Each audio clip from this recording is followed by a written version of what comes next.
indicated, body cameras worn by police officers can be a tool. However, more importantly, we have to recognize a few things. That tools, a body camera is a tool, a pen is a tool, a notepad is a tool. These are all tools, right? It's more important to focus our attention on how tools are being used, what's the mission behind implementing tools. So I want to get at a broader conversation about the fact that we really need to evaluate what is the purpose of policing in this country. In many ways, so many of our communities feel that our communities are being set up, that we are surveilled, that it's a system by which we are being captured and detained. That is the purpose of our criminal justice system, that the police are being used to respond to any issue of social inequity that occurs in this country. Is that the role that the police should be playing? At this point, when we're hearing about so many deaths, so many unarmed people, by the way, 41% of the unarmed people who are killed by police are African American. So let's start having a much broader conversation about the whole mission of policing in this country. We've already heard today about the impact of the change of policing over the last 40 years. Where do we want to see ourselves in the next 40 years?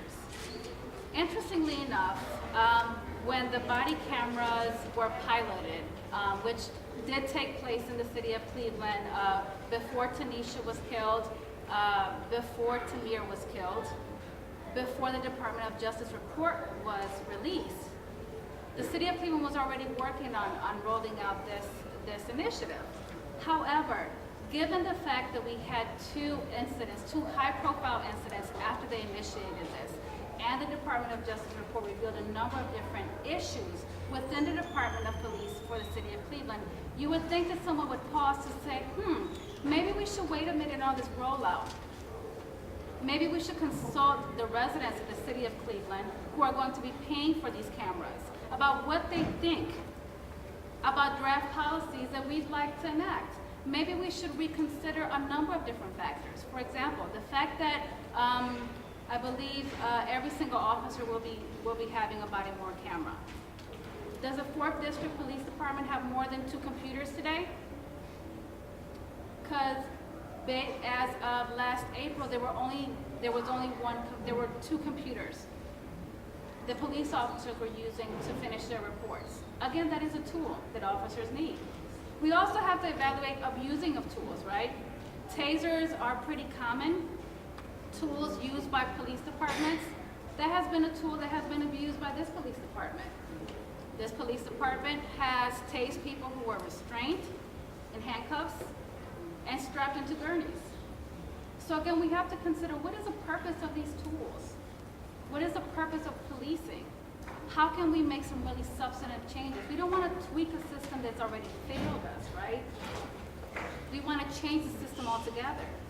And as we continue to figure out how to do that, we have to ask some really tough questions. At which point will every branch of government, we have 3 branches of government in this country, and it's not just at the federal level. We have 3 branches of government at the city level.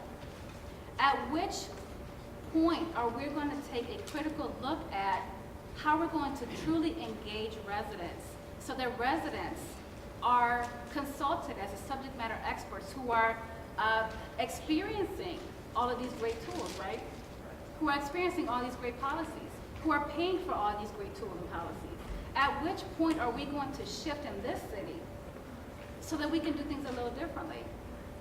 We were once a leader in the civil rights movement. This city was. It's amazing to read the history of this city. We were the city to have the first black mayor. Martin Luther King seemed to have been here like every other week. So what are we doing today? At which point are we going to really move beyond the structure that has been enacted?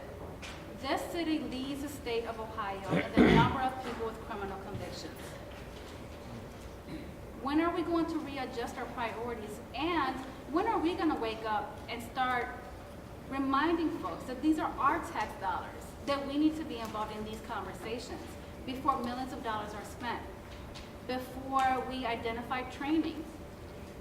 The fact that the Department of Justice found that the City of Cleveland also engages in stop searches and seizures that do not meet the requisite level of suspicion, to me signals a great need to train officers on the Fourth Amendment, maybe before we start purchasing body cameras, because we need a cultural shift here. Thank you.